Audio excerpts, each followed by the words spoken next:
Soekarno Presiden pertama Republik Indonesia menjalani banyak rintangan dalam memperjuangkan kemerdekaan RI. Bung Karno beberapa kali harus diasingkan untuk mempersempit ruang geraknya.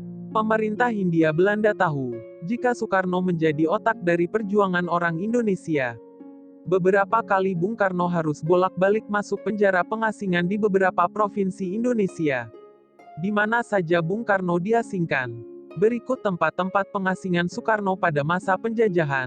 1. Lapas Bancai. Lembaga pemasyarakatan Bancai dibangun oleh arsitek Belanda pada 1877. Lapas ini terletak di Jalan Bancai No. 8 Kota Bandung. Penjara Bancai yang dibangun pemerintah Belanda ini awalnya untuk tahanan politik tingkat rendah dan kriminal. Di penjara ini ada dua macam sel, yaitu sel untuk tahanan politik di lantai atas dan sel untuk tahanan rakyat jelata di lantai bawah. Soekarno pernah mendekam di penjara ini. Ia menempati sel nomor 5 yang hanya berukuran 2,5 x 1,5 meter dan berisi kasur lipat juga toilet non-permanen. Pada tanggal 29 Desember tahun 1929, Soekarno bersama 3 rekan dari Partai Nasionalis Indonesia, PNI, Mas Koen, Supriyadinata, dan Gatot Mangkupraja ditangkap di Yogyakarta. Ia kemudian dijebloskan ke penjara Bancai selama lebih kurang 8 bulan. Untuk membela dirinya, Soekarno menyusun pledoi yang sangat terkenal dengan judul Indonesia Menggugat. Pledoi ini dibacakan di sidang pengadilan yang digelar di Gedung Landraat, yang kini menjadi Gedung Indonesia Menggugat di Jalan Perintis Kemerdekaan, dahulu Jalan Gereja, Bandung, setelah sebelumnya sempat menjadi kantor Badan Metrologi.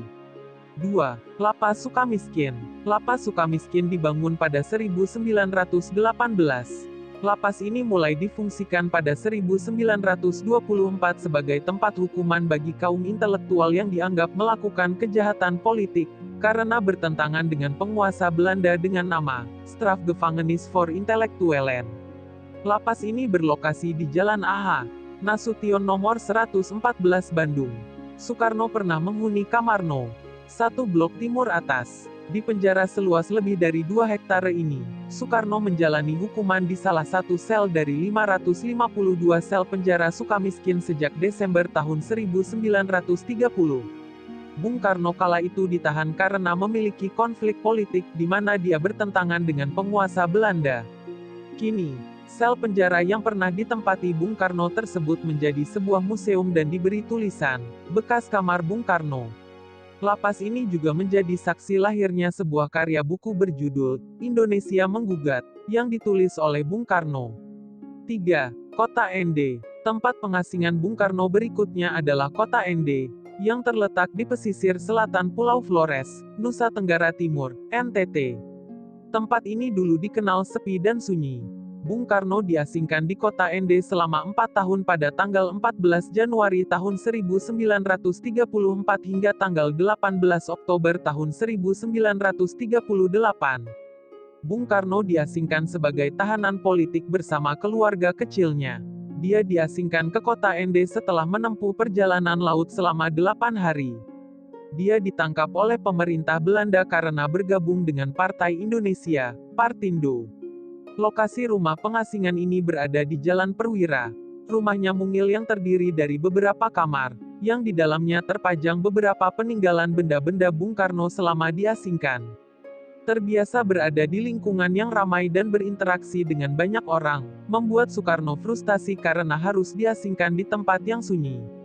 Selama menjalani pengasingan, Soekarno diawasi super ketat oleh pemerintah Hindia Belanda. Meski dilanda rasa frustrasi, Soekarno tidak pernah menyerah. Dia bangkit dan mulai menjalin komunikasi dengan warga sekitar. Semua kalangan diajaknya berkomunikasi, termasuk dari berbagai agama.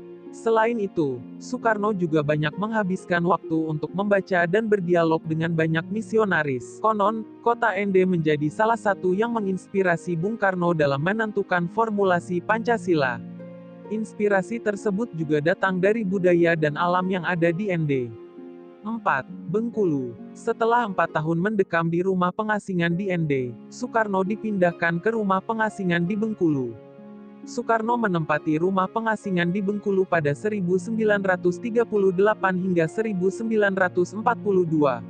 Siapa sangka, pengasingan ini menjadi tempat berseminya cinta Bung Karno dengan Fatmawati. Di sana jugalah, Soekarno mempersunting Fatmawati menjadi istri yang memberinya 5 orang anak. Rumah pengasingan di Bengkulu memiliki 1 ruang kerja yang terletak di bagian depan, 1 ruang tamu, dan 2 kamar tidur keluarga.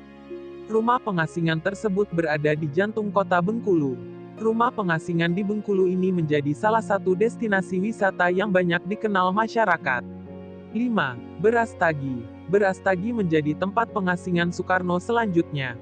Berastagi terletak di Kabupaten Karo, Sumatera Utara. Pada 1948, Berastagi menjadi tempat pengasingan Soekarno saat Belanda melakukan agresi militer 2. Tidak hanya Soekarno, Sultan Syahrir, dan Haji Agus Salim juga turut diasingkan bersama Soekarno. Tetapi mereka hanya diasingkan 12 hari. Dengan alasan keamanan, ketiganya dipindahkan ke pinggir Danau Toba. 6. Pulau Bangka. Setelah Berastagi, tempat pengasingan Soekarno selanjutnya adalah Pulau Bangka, yaitu di kota Muntok atau Mentok. Soekarno dipindahkan ke Bangka pada 1949. Ia pun menyusul jejak Hatta, wakil presiden pertama Indonesia, yang lebih dulu diasingkan di kota ini.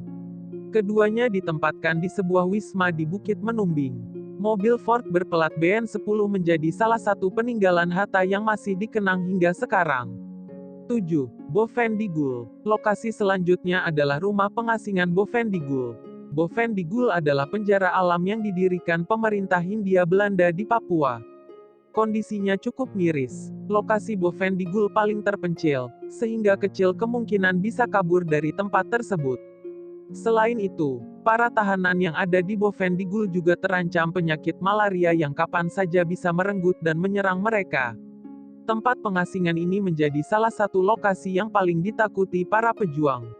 Meski begitu, kabar Soekarno yang diasingkan di Bovendigul sempat dikatakan tidak benar.